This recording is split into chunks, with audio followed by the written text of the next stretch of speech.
have a power that's been hidden from you, a divine power, and Thoth, the scribe of the gods, master of creation and the word, recorded exactly how to activate it. But the truth is, almost no one knows how to use this power.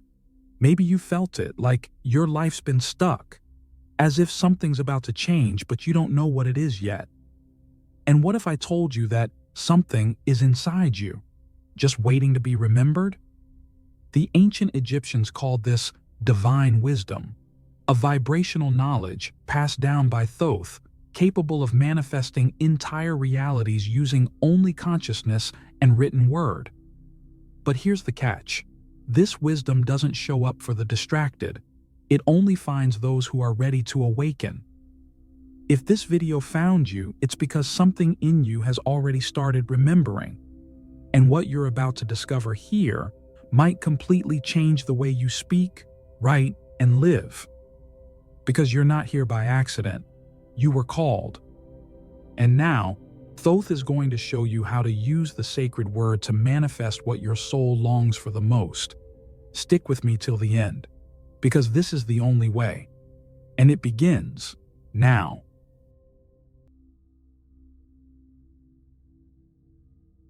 Before the world had form, before time began to count, even before the gods were named, something already existed. A silent, observing consciousness that came from neither the sky nor the earth, because sky and earth hadn't yet been separated. That consciousness was Thoth. And the most amazing part, he wasn't born. He simply is. The ancient Egyptians said Thoth was son of the stone, but not an ordinary stone. This stone symbolized the primordial substance, the solid and silent origin of everything. He had no mother, because he didn't come from a womb. He came from the principle that precedes all principles. While other gods were born, fought, ruled, died, and were reborn, Thoth remained, as if he were the very first thought that arises before any word.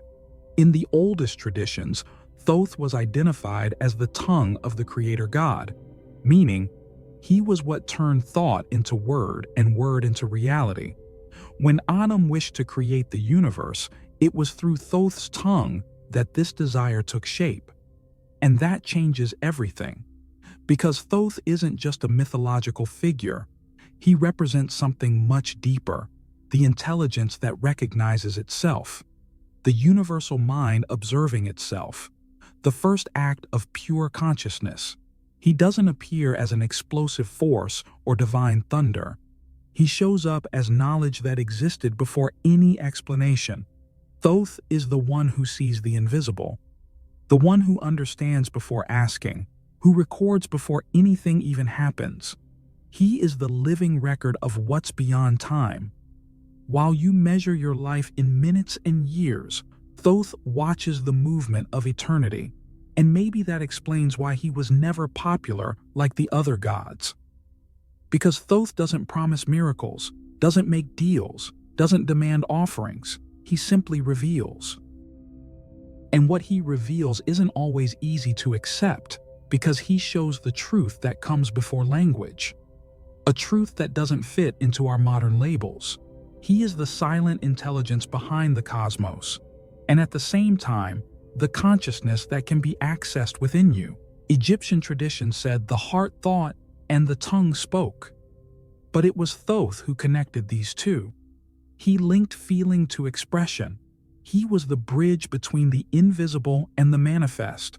When the hearts of the gods generated an intention, it was Thoth who translated that intention into the creative word, not as a messenger, but as part of the divine structure itself. And that brings us to a question you may have never truly been asked. If Thoth represents pure thought, the observing mind, the consciousness before form, then what does that say about you? Because if you are made in the image of the divine, if you carry within you that same primordial breath, isn't it possible that this power of creation is also inside you, waiting to be remembered? What if your own divine power is asleep in that same origin, And that's exactly why, for the Egyptians, the universe wasn't born with a bang or some violent act. It was born with a sound, or better yet, with an intention that became sound, a vibration that left the silence of the divine heart and took form through the creative tongue. Because in Egyptian cosmogony, everything starts there, at the center of being, where pure intention lives. And it's this intention, once spoken, that gives rise to everything that exists. Thoth doesn't just witness this process. He is the channel, the sacred bridge between the invisible and the visible. They didn't believe the world was made of matter, like we do today. To them, the world was made of Ma'at, order, balance, purpose. But Ma'at only shows up when there's clarity of intention. And for intention to take form, it has to be spoken. That's why speech was considered an act of creation, and not just any speech, only the kind that comes from a heart aligned with the all. The word, to the ancients, was as powerful as a blade or a bolt of lightning, because it could heal or destroy, build or dissolve, depending on the energy behind it. Thoth, in this process, wasn't just an observing entity. He was the very invisible mechanism that turned thought into reality. Sacred speech didn't come out of just any mouth. You had to be in a state of presence, of coherence, for the word to actually create. The priests knew this. That's why they prepared themselves with rituals, fasting, silence. Because they knew that every word was like a stone being thrown into the lake of creation. And the ripples it created could echo for centuries. When you understand this, something shifts in how you see life itself. Because everything you see around you, every situation you live through, every pattern that repeats, was at some point activated by words. Words spoken by you, by others, but that found fertile ground inside you to become reality. Creation doesn't happen only in the heavens. It happens every day, in the way you speak about yourself, about others, about life. And we're not talking about magical, mystical, complicated words. We're talking about those everyday phrases you say without even noticing. That's just the way I am. Nothing ever works out for me. I don't deserve it. That's not for me. Each of these phrases is a mini spell, a tiny creation you launch into the world, and that, as Thoth taught, shapes the fabric of your existence. At the same time, there are also words that uplift, heal, activate higher frequencies. When you say, I trust, I am ready, life supports me, you're not just saying something nice. You're creating vibrational realities with the sound that comes out of your mouth. And this is one of the greatest truths forgotten by modern humanity. Speech is not just communication. It's energetic direction. It's a blueprint. It's a seed. And Thoth knew this. He wrote worlds with words, created paths with his voice, and taught that every human being, when opening their mouth, is doing the same. So what have you been putting out with your own speech? Now stop and think with me. How many times have you said something without thinking? A criticism, a pessimistic phrase, an automatic statement like, my life's not going anywhere. This never works for me. I can't do it. You might think they're just words tossed into the wind, but they're not. To the ancient Egyptians, every word was a code, a vibrational spell, and that's not an exaggeration. They believed everything in the universe was built on vibration, and the word was the most powerful tool of creation. But heads up, it wasn't just any word, and definitely not just any intention. The spiritual science of the word goes way beyond mechanical speech. It's tied to the force behind what is spoken. For the Egyptians, the word was alive. It was an entity. It had weight, direction, frequency, the power to create or destroy. It was like shooting an invisible arrow that crossed subtle realms until it hit the physical world. That's why they feared misused words. because they could turn against the speaker. And that's where Thoth comes in. Thoth was the scribe of the gods. But don't think of him as just a note-taker. He didn't write stories. He recorded destinies. Every spoken word, every whispered intention, every silence heavy with feeling, all of it was written down, not on paper, but on the vibrational fabric of the universe. He was the guardian of the word, the consciousness that observed the energetic quality of what was said and what was hidden. Because yes, what you don't say also vibrates. An unspoken fear, a swallowed anger, a love left unexpressed. All of that leaves marks. The Egyptians knew this. They didn't separate sound from feeling. For them, what creates isn't just the speech, it's the energy that moves the speech. The true word is the one that comes from the heart in coherence with the body and the soul. If there's no truth behind the word, it becomes noise. But if there's presence, it turns into creation. And that changes everything, because right now, you are emitting waves. Your speech is programming your vibrational field. You're building or sabotaging your reality with what you say and what you repeat every day. And this goes for everything. What you say about yourself, about others, about the world. The word is an activation technology. And every phrase is a code that speaks directly to the fabric of reality. Then you might think, but what about when I say good things and nothing changes? And the answer lies in alignment. It's not enough to speak. You have to feel it. You have to vibrate what you say. When you say something with your whole body, with your whole heart, with your whole spirit, then the word becomes flesh, and everything starts to move. But when you speak from the mouth out, without soul, without truth, without presence, it's just noise. And the universe doesn't respond to noise. It responds to conscious vibration.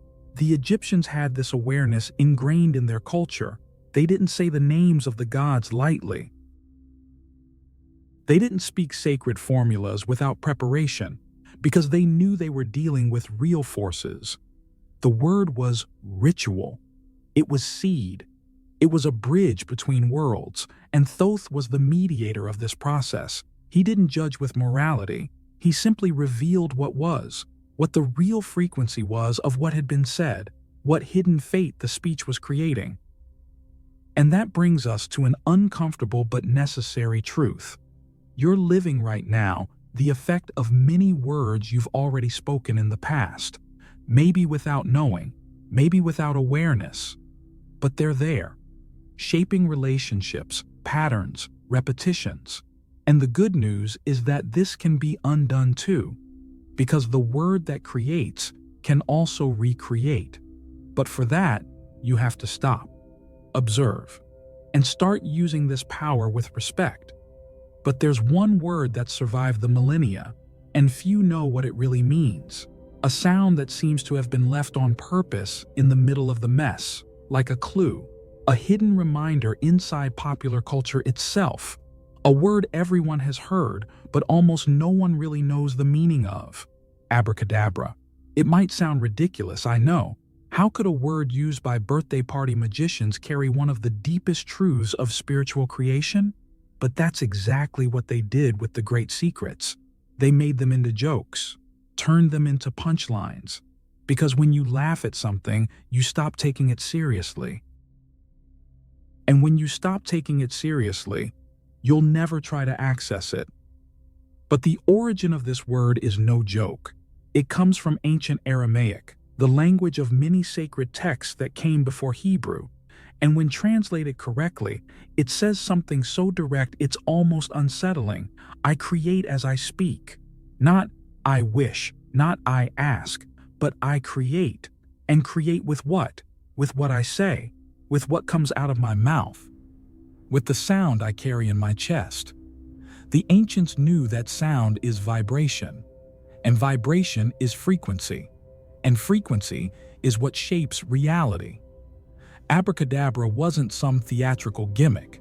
It was a vibrational formula, a spoken seal, a constant reminder that speech is a bridge between the invisible and the visible, that everything starts inside but only takes form when it moves through the throat. This word was used in initiatory schools with extreme care, chanted in healing rituals, written on amulets, carved into talismans. It wasn't said lightly, because every time it was spoken, the field shifted. And more, the initiates would write abracadabra in the shape of an inverted triangle. They'd start with the full word and with each line remove one letter until only a dot remained. It was a symbol, a representation of the path of subtle energy descending in layers until it became manifestation. The idea was clear: what you speak becomes denser until it becomes real. Sound becomes form, the word becomes flesh. So why was this hidden? Because once you understand this, you step out of control. Once you understand this, you stop living as a victim. You start paying attention to every word you say because you know you're coding your own destiny. And people like that are scary because they create, they transform, they access a kind of freedom that can't be sold, controlled, or tamed. And what was the solution? Take this knowledge and bury it in entertainment. Make it seem like abracadabra is just a silly phrase from a circus magician, that it's a joke, a trick, an illusion. Strip it of its sacred weight and make even spiritual people roll their eyes at it. And like that, one of the most powerful secrets of vibrational creation was kept in plain sight, but completely erased from collective memory. But now you know. Now you've heard it again, and this time, you can't pretend it's just another random sound. But the question remains, if that word was just a fragment, where's the rest of the code, and why was it hidden for so long? But abracadabra was just the tip of the veil, a symbolic echo, a fragment pulled from a much bigger body of knowledge. Because the ancients knew that behind speech, there was an even deeper structure, and that structure was kept safe, coded. Hidden inside a manuscript as mysterious as it was feared, the Book of Thoth. Yes, a physical book. Not an abstract myth, but an object described in various Egyptian texts as real, powerful, almost unreachable. They said it was written by Thoth's own hand, that each symbol drawn on its pages carried a living vibration, a key, a piece of the creation code. It didn't just explain the universe, it offered dominion over it. And what it promised was more than intellectual knowledge. Legends like the tale of Setnakamwas claim that those who accessed this book could see the gods with their own eyes, hear the voices of animals, understand the sounds of nature as clear language, manipulate the elements, attract whatever they wanted, command, with voice and intention, the hidden rhythms of reality. In other words, manifest. But there was always a warning attached to these stories, a thin line between the gift and destruction, because the book also punished, and punished harshly, those who tried to read it without preparation or with selfish intentions were consumed by the very thing they most wanted to control. Power did not forgive ignorance. Wisdom, at this level, demanded purity. And that changes everything. Because it wasn't just about discovering the secret of manifestation, it was about earning the right to use it. The initiates knew that the power of the word, of language, of symbols, all of it was too real to be handed to just anyone. So the book wasn't just a collection of formulas. It was a test, a mirror, a guardian of destiny itself. In the most symbolic versions, it was locked inside 7 boxes, one inside the other, each made from a rarer material: iron, copper, juniper wood, ivory, ebony, silver, and gold. Surrounded by serpents, scorpions, and an eternal creature that never slept. All of it as layers of protection for something that couldn't be accessed in a rush. And still, many tried. Kings, priests, magicians, all seeking the power of total manifestation. But the stories show that almost all of them ended in ruin, not because the book was evil, but because they weren't ready. They wanted Thoth's power without living Thoth's consciousness, and that destroyed them.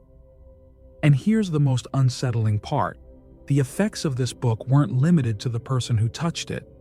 They said that just trying to possess it unprepared could affect descendants, create imbalances, break the subtle thread that ties a being to universal harmony. Because when you manipulate the sacred without respecting its rhythm, the backlash is inevitable. That's why this book became a legend among seekers, a symbol of the highest wisdom that couldn't just be read, but earned, vibrated, embodied. And maybe it was never just a hidden object in the desert. Maybe it was always a reflection, a mirror of what exists inside the one who seeks.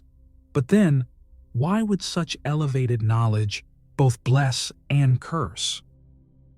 What most people don't realize is that, to the Egyptians, Thoth didn't just create language.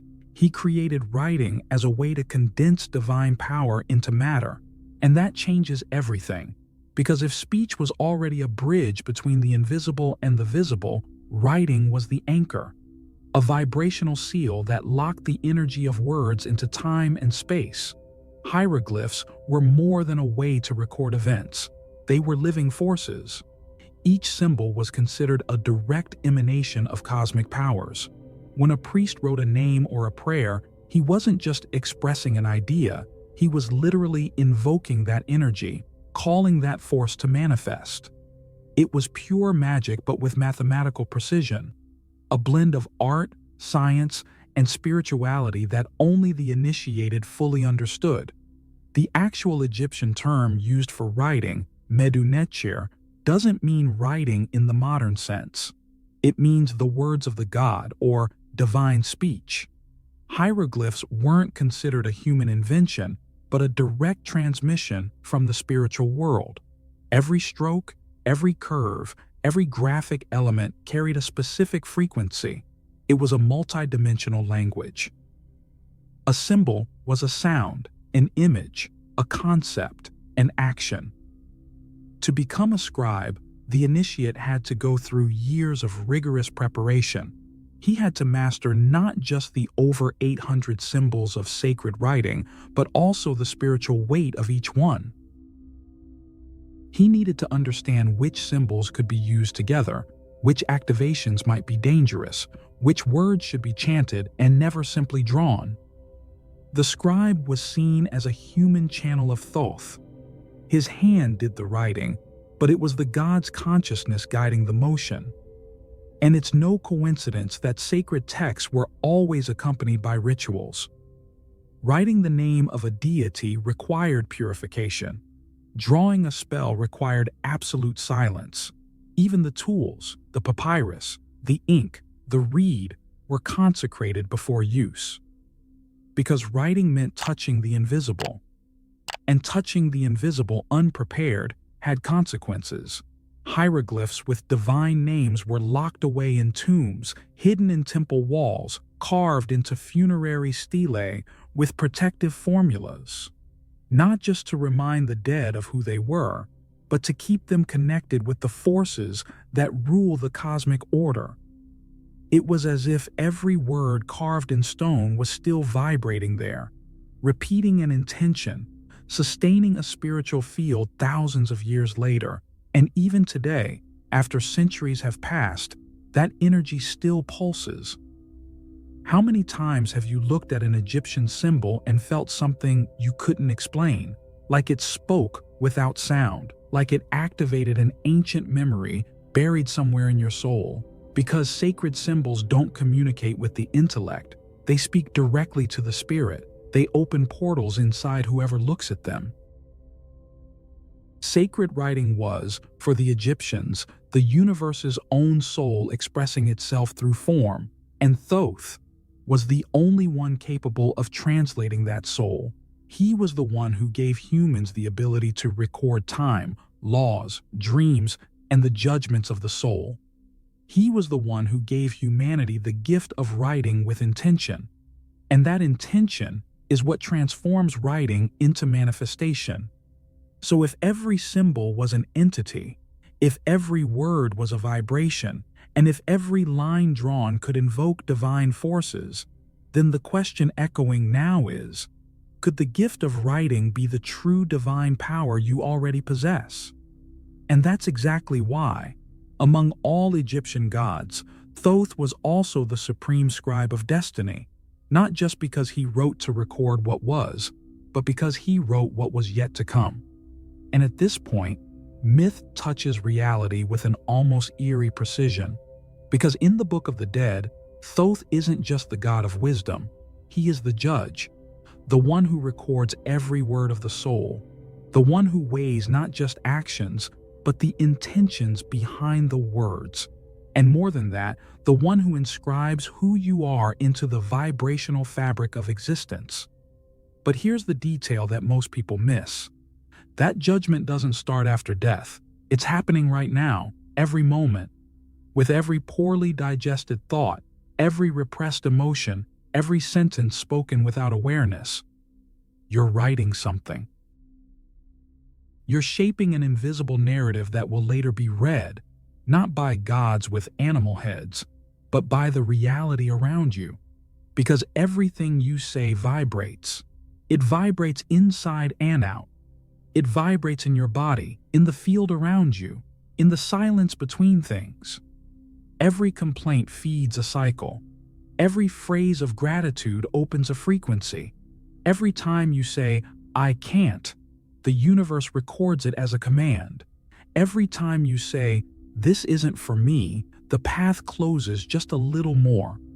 And the craziest thing is that your outer life starts to mold itself into an exact mirror of that inner language. People show up echoing your fears. Situations repeat like recycled chapters. The world seems to spin in circles, but it's your vibration that's keeping everything stuck in the same pattern.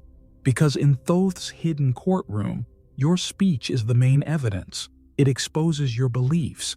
It lays bare your contradictions. It reveals how much you remember, or have forgotten, about who you really are. In ancient funeral rituals, the heart of the deceased was placed on one side of a scale, and on the other, the feather of Maat, the goddess of cosmic truth. Thoth watched, recorded. But the heart wasn't judged just for how much it loved or hurt. It was weighed for the truths the soul could sustain with its own voice. If it lied to itself, it got heavier. If it lived in incoherence, it sank. But if it spoke with truth, if it lived in alignment between thought, feeling, and word, the feather floated, and the soul was free. Today, there are no ceremonies with priests, no chants in sacred tombs, but there is a scale vibrating inside you. There is a field recording every word, and it doesn't matter if you speak out loud or just think in silence. The universe is listening, and what you emit becomes a path, becomes a frequency, becomes your destiny, because every speech is a decree, every word is a seed, and the soil where it lands is your own energy field. So the question now isn't whether you'll be judged one day. The question is, what are you writing right now with your speech? What if, without even realizing it, your words are the ink your soul uses to write the next chapter? But what makes all of this even more fascinating is realizing that the power to manifest with words doesn't come only from the mouth that speaks, but from the entire body that holds that vibration. Because your body is a living pentagram, a symbolic and energetic structure perfectly designed to channel subtle forces and turn them into reality. And this isn't poetry, it's sacred geometry. It's the language of the cosmos reflected in you. 5 syllables, Abracadabra, a word that has echoed for millennia in rituals, spells, and prayers. And what few people ask is, why 5? Why not 3, 7, or 9? Because 5 is the number of human manifestation. the number of conscious action in the material plane. It represents the 5 extremities of the body: head, 2 arms, 2 legs, forming the 5-pointed star with arms outstretched. A body in a cross shape, a human in invocation, a temple standing tall, and it doesn't stop there. You have 5 senses through which you interpret the world: sight, hearing, touch, smell, and taste. 5 portals through which reality enters and is perceived. And it's these same senses that, when refined, allow you to perceive the invisible, to feel the presence of something greater, to recognize the subtleties of vibration. In spiritual alchemy, the pentagram is the symbol of the integration of the 4 elements with the 5th, the spirit. Fire represents will, air represents thought, water symbolizes emotion, and earth supports action. But none of this works alone. Everything has to be guided by the spirit, the central point of the star, which is your awakened consciousness. Without it, the pentagram flips. And when it flips, it becomes a symbol of fall, case, and imbalance. But when it's aligned, it becomes the power seal of the initiate. And it's not just a drawing hidden in grimoires or talismans. It's you, the way you move, feel, speak, and think. The human body in balance is a direct channel for the sacred word, and every gesture, every choice, every spoken word becomes part of a greater spell, the one you call life. That's why, in many spiritual traditions, rituals involve the conscious use of hands, feet, breath, gaze. Because every part of the body emits frequency, every movement can be sacred. Touch, walking, silence, song, all of it is language. And when the whole body joins in the act of creation, the word doesn't just come from the throat, it comes from the whole being. And here's the crucial point. The pentagram only manifests clearly when there's coherence. When your words are aligned with your thoughts, with your emotions, with your intentions, and with your actions. It's no use declaring abundance while vibrating scarcity. It's no use calling for love while radiating judgment. The internal pentagram only lights up when all its points are aimed at the same sky. That's the secret of magicians, prophets, true creators. They didn't just talk. They lived what they spoke.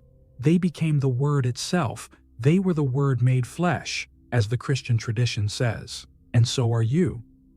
Every decision you make is a stroke of the star. Every silence filled with presence is a point of light.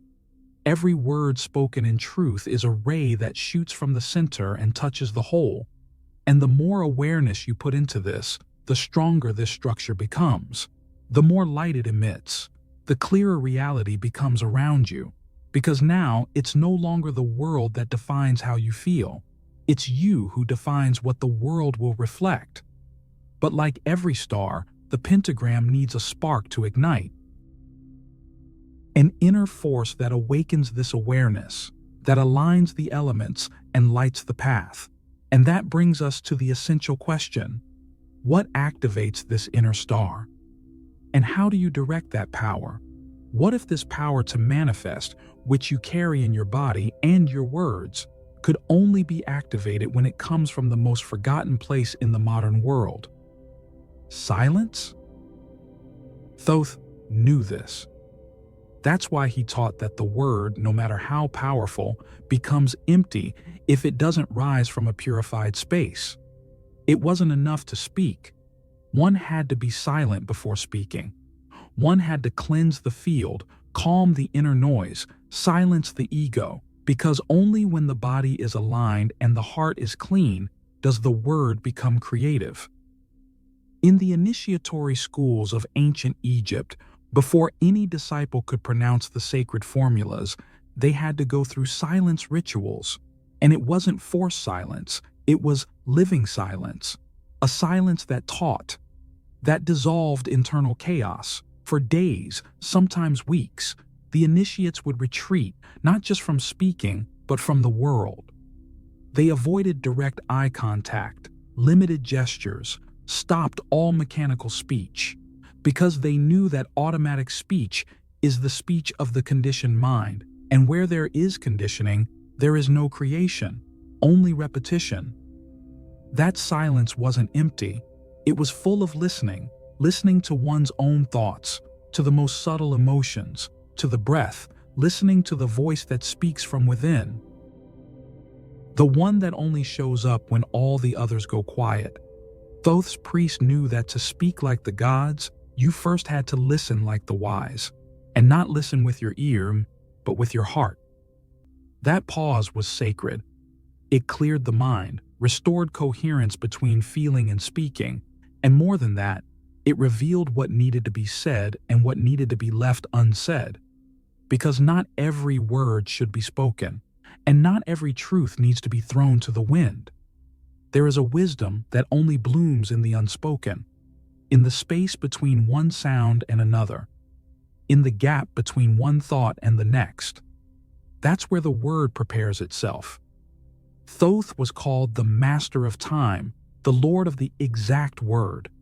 And that exactness didn't come from hurry. It came from the inner silence that came before it. When Thoth spoke, the universe listened. Because every sound that came out of his mouth was loaded with intention, presence, and purpose. He didn't waste words. He revered them. Today, though, we live the opposite. People talk nonstop. Words are thrown around carelessly. The internet has become a flood of disconnected voices, of rootless opinions, of automatic speech. And the more people talk, the less they say. The more they shout, the less they hear. Noise became the norm. Silence became discomfort. But if you want to reclaim your power to manifest, you need to relearn how to be quiet, to listen to yourself, to notice where you're vibrating when you speak, to identify what's behind what you're saying. Is it fear, lack, the need for control? Or is it truth, alignment, direction? The ritual silence of the ancients wasn't an end. It was a bridge, a preparation, a return to the center where creative speech is born. When you dive into that internal space, you access the point of origin of the word, and when a word is born from there, it doesn't miss.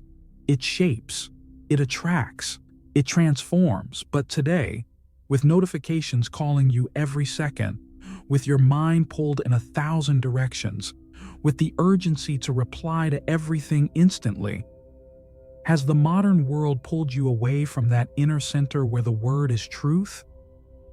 And when silence finally makes room for the true word, a new dimension reveals itself. Writing, not the kind you use day to day, fast, rushed, mechanical, but sacred writing.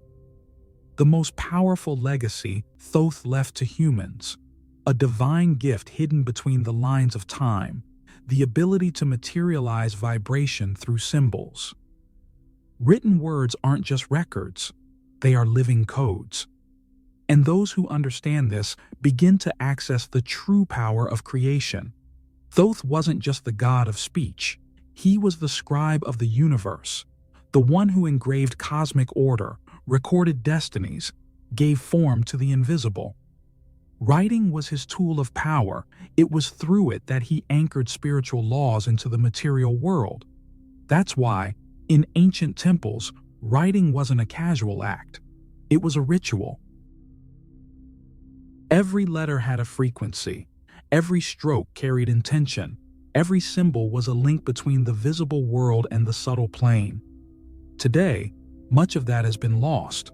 We write like we're typing soulless code. We reply to messages without awareness. We spill words into notebooks as if they were just scattered thoughts. But the ancients knew writing was invocation.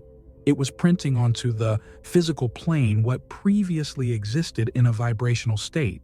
It was like planting a staff of light into the ground and saying, "This now exists." And that hasn't changed. Your notebook can still be a temple. Your keyboard can still be an altar. The pen you hold can still be a scepter, if you remember.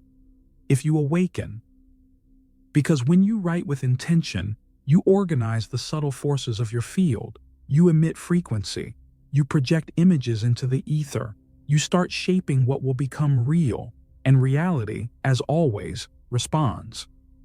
Thoth knew thought was the beginning, spoken word, the middle, but the written word was the seal, the pact with matter, the point of no return in creation. That's why the initiates learned first to be silent, then to speak, and only then to write, because writing is crystallized speech.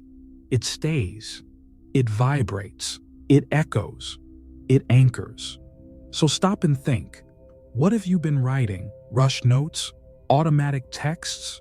Soulless scribbles? Or have you been using this gift as the ancients taught, with reverence, intention, presence?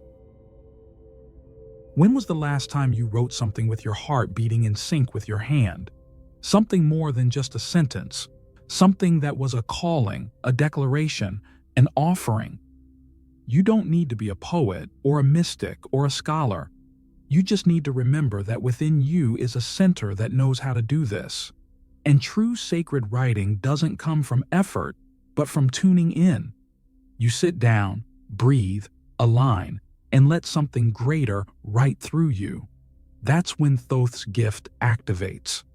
Not as some external technique, but as a vibration flowing through you. Because yes, you inherited this gift.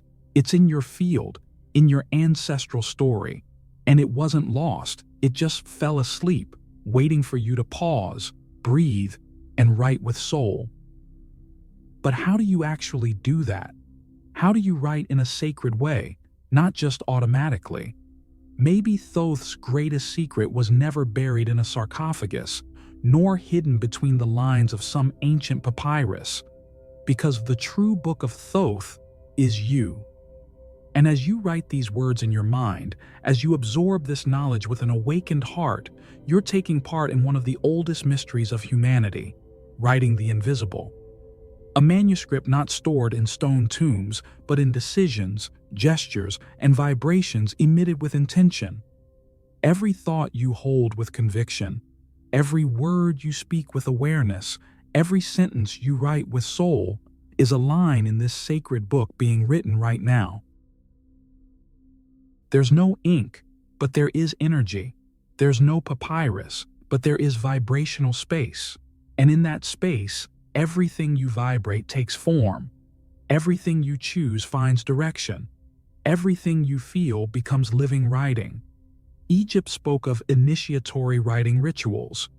Priests drew hieroglyphs with reverence because they knew what was written in the material world shaped the spiritual world. Today, you carry on that legacy, not with the same symbols, but with the same power. Every time you write with truth, you activate that invisible manuscript. You channel frequencies, you record paths, and more than that, you begin to write realities. Think for a moment. What kind of stories have you been writing for yourself? Stories of failure, fear, lack, or stories of growth, healing, expansion? Every time you repeat a limiting belief, you're sealing that chapter with the very creative force you were given. But if instead you start writing new words with new intentions, you change the storyline. You change the ending. You change the very field around you. And we're not just talking about writing on paper. You write with your vibration, with your presence, with the way you act, choose, respond. Your life is the papyrus, your decisions are the strokes, and your soul is the scribe. What Thoth left us wasn't a physical book, it was the code, and that code pulses in you, waiting for you to use it. When you understand this, everything changes. Because you realize you're not just a passive reader of life, you're the author. You're the one who decides the next paragraph. You're the one who can tear out old pages and start over. It doesn't matter what others have written about you before. From the moment you awaken to this awareness, you can pick up that invisible pen and rewrite your destiny with hands aligned to your heart. And now that you know this, the question becomes inevitable. What if you could learn to write not just ideas, but futures? Writing with intention is more than a mental exercise. It's an alignment of presence, energy, and word. When you understand that writing is an extension of your vibration, everything shifts. It's not about making random wish lists or repeating pre-made affirmations without feeling. It's about using your consciousness as a creative tool, like the ancient scribes did, in front of the altar of time. And yes, your notebook can become that altar. In your daily life, the practice starts with a pause. Don't try to write in the middle of chaos. The vibration of the environment influences what you're about to anchor. Take a few minutes in the morning before turning on your phone, or at night when the world slows down. Sit in silence. Breathe. Light a candle if you want, or play soft music that connects you to the subtle. Close your eyes and bring your attention to the center of your chest. Imagine that there, as the Egyptians taught, is the throne of your soul. And it's from that place the impulse to write will come. Start with a simple question. What do I want to create today? But don't expect an instant answer from the mind. Just write what comes, with honesty. It could be a word, a feeling, a request. What matters is that it comes from your center. Then, turn that into an affirmative sentence in the present tense, as if it's already happening. This activates the Hermetic principle of vibration. The universe responds to what is emitted with certainty, not doubt. A practical example: if you want more harmony in your relationships, avoid writing, "I want to have peace with people." Instead, write, "My presence creates peace in every encounter. I'm balance in motion." When you write like that, you're not just expressing a desire, you're vibrating it into the field as a present reality.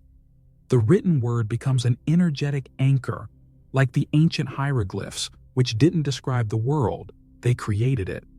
Now, write often, not once a month. Write daily, even if it's just one line. This creates a continuous field, a thread between your inner state and the reality that begins to take shape around you. Over time, you'll notice that certain phrases carry more weight. Words you wrote begin to turn into events, synchronicities, open doors. You'll see that what was once just an idea becomes an invitation, a meeting, a concrete change. Because writing with soul is not just creating, it's summoning.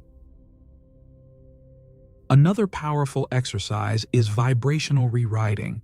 Take a limiting belief you've been repeating, something that's settled in over the years, like "nothing ever works out for me" or "I'm not good enough." Write that sentence on paper, look at it, take a deep breath, feel what it triggers in you. Then, right below it, rewrite the elevated vibrational version, as Thoth would teach. "Everything works for my growth," or "I honor who I am and move toward my highest." Do this for 7 days in a row with the same belief. What you're doing in this process is alchemy, turning mental lead into vibrational gold. But remember, for this to work, the writing can't be automatic. It must come from a heart aligned with intention.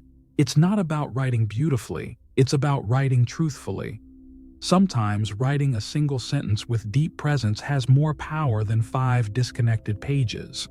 The practice works because, as we've learned from the beginning, the universe doesn't respond to what you wish.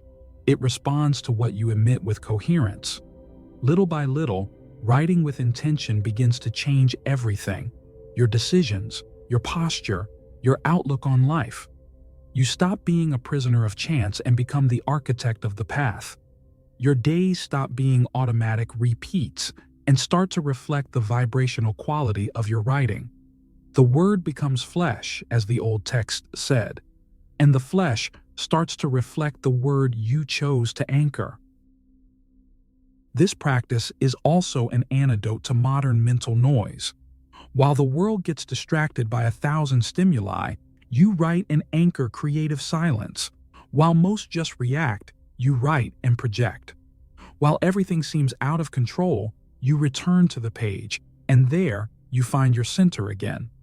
Your notebook isn't just a journal, It's the mirror where your soul learns to manifest. And every word you write with truth is a vibrational signature that echoes in the field. That's why Thoth didn't hand this gift to just anyone. Preparation was needed. Coherence was essential. But now, this wisdom has found you. And it didn't come by accident. After all, what if you are ready to write not just ideas, but entire futures? And this is exactly where many stumble, even after understanding the greatness of the word, because the power isn't just in writing with intention or speaking with strength, but in sustaining the vibration behind what you declare. Complaining about something, even unconsciously, is like planting thorns in your own field.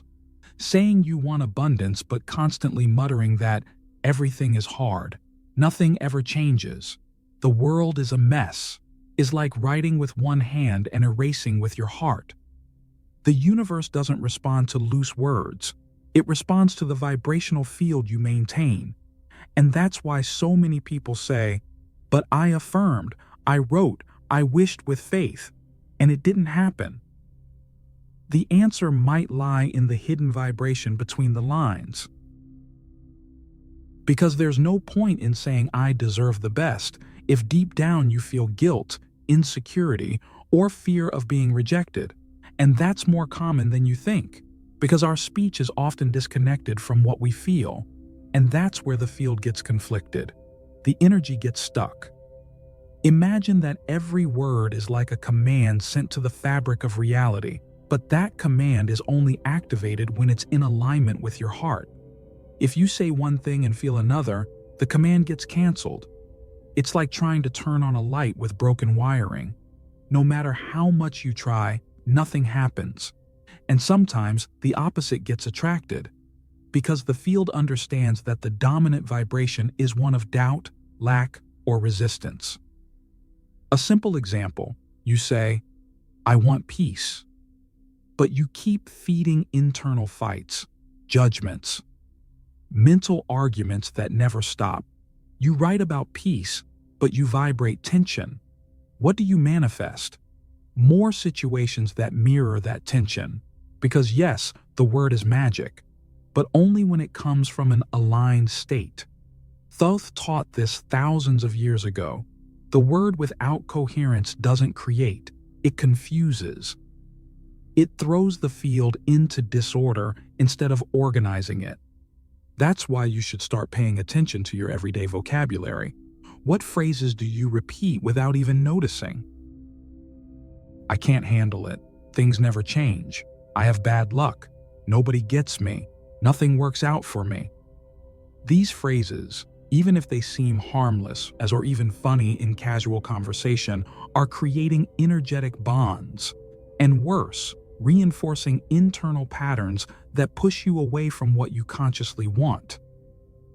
A simple and powerful practice is the negative word fast. For 7 days, commit to not speaking complaints, judgments, self-deprecating comments, or scarcity phrases. Every time something negative comes to your mouth, breathe and replace it. Instead of saying, "This is a problem," say, "This is a process." Instead of "It's hard," say, "It's teaching me." Instead of "I don't have," say, "I'm opening up to receive." At first, you'll realize how much your speech was contaminated, but over time, you'll see that this simple exercise completely shifts your vibration, and when your vibration shifts, the field responds. Small opportunities start to appear, different people show up, doors open where there used to be walls, because the word is a spell, and every spell, when cast in truth, returns with power. That's the teaching Thoth left. Speech is sacred, sound is sacred, and every word is a seed. If you plant complaints, you harvest conflict. If you plant gratitude, you harvest expansion. And if you plant coherence between what you think, feel, and say, then the universe can't ignore it. It bends. It manifests. And that's why it's not enough to just declare what you want. You have to become what you declare. and live like it's already true. Because the strongest word isn't the one that leaves your mouth. It's the one vibrating through your body. So, before continuing, pause and reflect. Have you been manifesting more of what you feel, or more of what you say? And if you've made it this far, it's not by accident. What's been revealed up to this point isn't just ancient knowledge, it's a mirror. A reminder of something that already lives inside you, even if it's been drowned out by the noise of the modern world. Thoth never handed out ready-made formulas. He gave mirrors, codes, and metaphors, because true power isn't in memorized words, but in the awakened awareness that knows how to use them. When he wrote on temple walls, when he instructed priests to fast before speaking, when he taught that the word should be born from silence and that every word carries a vibration that spreads through the cosmos, he was leaving behind a map that doesn't lead outward but inward, because that's where the word is born, that's where creation happens, that's where the divine shows up. Now think carefully. How many times have you used your voice to shrink yourself, to reinforce a pattern, to repeat what others have said? How many times have you used the gift of speech like it was nothing special, forgetting that it shapes realities? But everything changes the moment you realize, and you already have. From now on, speaking is no longer just a habit. It's a ritual act. Writing is no longer just venting, it's a sacred gesture, because you've understood what Thoth left hidden to be revealed only when the soul was ready. The word is the original fire. It's the bridge between the invisible and the visible. It's the same force that separated light from darkness in the beginning, that wrote the names of the gods on papyrus, that guided pharaohs and healed kings, but it's not exclusive to ancient initiates. It's in you now, right now, in the next sentence that comes out of your mouth, in the next text your hand writes. And here's the final key. Every word born from the heart, every line written with presence, every intention vibrated in coherence with who you are. That's the voice of Thoth. The language doesn't matter. The handwriting doesn't matter. What matters is the source, the soul aligned with truth. The awareness that doesn't beg for a miracle, but becomes the miracle through the vibration it emits. You don't need to search outside anymore for some hidden secret. The secret is you. You are the scribe, the tablet, the pen, and the ink. You are the channel where the word becomes flesh, when it's spoken with truth, when it's written with presence, when it's lived with intention. So now, with everything that's been revealed, pause for a second. Take a deep breath. Feel your own field. It's not the same anymore. What you were vibrating at the beginning of this video has already been transmuted, even if you don't fully realize it yet. Because listening to an ancient truth with an open heart is an act that rewrites destinies. And now that you know you carry the gift, now that you understand how your speech shapes worlds, now that Thoth's legacy is no longer a mystery, but a living memory, only one question remains. What are you going to write to the universe? If you felt like this message was meant for you, leave a comment below. I accept remembering who I am. I want to know who felt that calling vibrating inside. And don't go just yet. A special video has been carefully prepared for you who made it this far. It's the continuation of this journey and the next step to activate that divine power Thoth revealed. Just click the video that's showing up on your screen. I'll meet you there, in the place where the word becomes creation.